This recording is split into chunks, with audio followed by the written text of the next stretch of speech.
Hello అందరికీ, this is going to be final vlog from Vinayaka Chavithi పండుగ అనమాట. మొన్న 2 వ్లాగ్స్లో వచ్చేసి మేము మండపం డెకరేషన్ ప్రసాదాలు ప్రిపేర్ చేసిన వ్లాగ్ అవన్నీ చూపించాను కదా. ఈ వ్లాగ్లో వచ్చేసి మా గణపైన మేము ఎలా రెడీ చేసాం, ఎలా పూజ చేసాం అండ్ ఎలా సాగనంపాం అనేది చూపిస్తాను. ముందుగా అయితే నేను చేసిన ప్రసాదాలన్నీ మా హస్బెండ్కి ఇలా ప్లేట్లో పెట్టించాను కదా, అవన్నీ తీసుకొచ్చి అక్కడ సర్ది ప్రాపర్గా అండ్ బుక్స్ ఇవన్నీ పెట్టుకుంటాం కదా, ల్యాప్టాప్స్ ఇవన్నీ పెట్టుకుంటాం కదా. సో అవన్నీ పెట్టించేసి ఇంకా నువ్వు తృప్తిగా చేసుకో, ప్రశాంతంగా, నా కోసమని హరీబరీగా చేయకు, ఆల్రెడీ నేను తృప్తిగా ఇంట్లో పెట్టేసుకున్నాను కదా, సో నువ్వు నిదానంగా గగన్ కలిసి చేసుకోండి, నేనైతే ఆఫీస్కి బయలుదేరేస్తానని చెప్పి ఇంకెళ్ళిపోయారనమాట. కాకపోతే నేను అంటే లంచ్కి ఇవన్నీ పెట్టిస్తే బాగుంది అనుకున్నాను, బట్ టైం లేదండి, హడావిడిగా తను వెళ్ళిపోయారు. కాకపోతే సర్ప్రైజింగ్గా ఆఫ్టర్నూన్ వచ్చి లంచ్ చేసి ఇంకెళ్ళిపోయారనమాట. సో హ్యాపీగా అనిపించింది.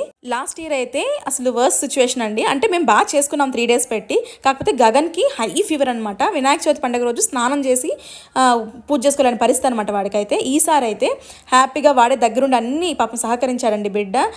ఇక్కడ నేను పూజ చేస్తుంటే తనే వీడియో తీస్తున్నాడు.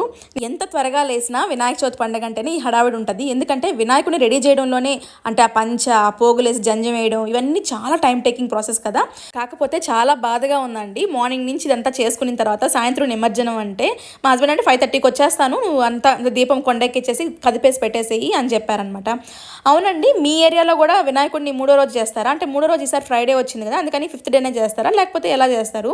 నేను విన్నది ఏంటంటే కొంతమంది ఇంట్లోకి తీసుకొచ్చాక నిద్ర చేసిన తర్వాత పంపించాలి, అలాగే ఆ రోజే పంపించకూడదని కొంతమంది అంటున్నారు. అంటే ఇది కూడా ఏరియాల వైజ్గా సాంప్రదాయం ఉంటుందా ఎలా అనేది నాకు తెలియదు. బట్ మేమైతే ఇంకా 3వ రోజు ఫ్రైడే వస్తుంది కాబట్టి ఈ రోజే నిమజ్జనం చేసేయాలనుకున్నాము. 5 రోజులు పెట్టుకునే ధైర్యం లేదండి, ఎందుకంటే ఫుల్ వర్క్. అంతెందుకండి, ఈ రోజు నిమజ్జనం కూడా మా హస్బెండ్ వచ్చి అన్ని పాపం ప్రిపరేషన్స్ చేసుకుంటుండే నిమజ్జనానికి.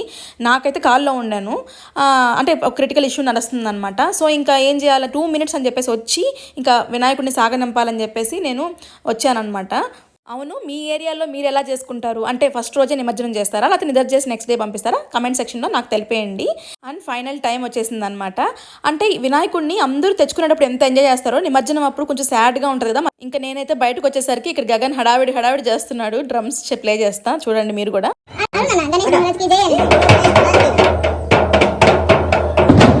నేనైతే గణపైన ఒకటే కోరుకుంటున్నాను, మా హడావిడిలో మేము తెలుసో తెలియక ఏదైనా తప్పు చేస్తుంటే క్షమించు తండ్రి అని. వినాయకుడు చూసారా ఎంత కలగా ఉన్నారో కదా. సో నెక్స్ట్ ఇయర్ ఇంకా మంచి ఆరోగ్యం, మంచిగా అందరితో కలిసి చేసుకోవాలని మనస్ఫూర్తిగా కోరుకుంటున్నాను. That's all about this vlog అండి. Bye by.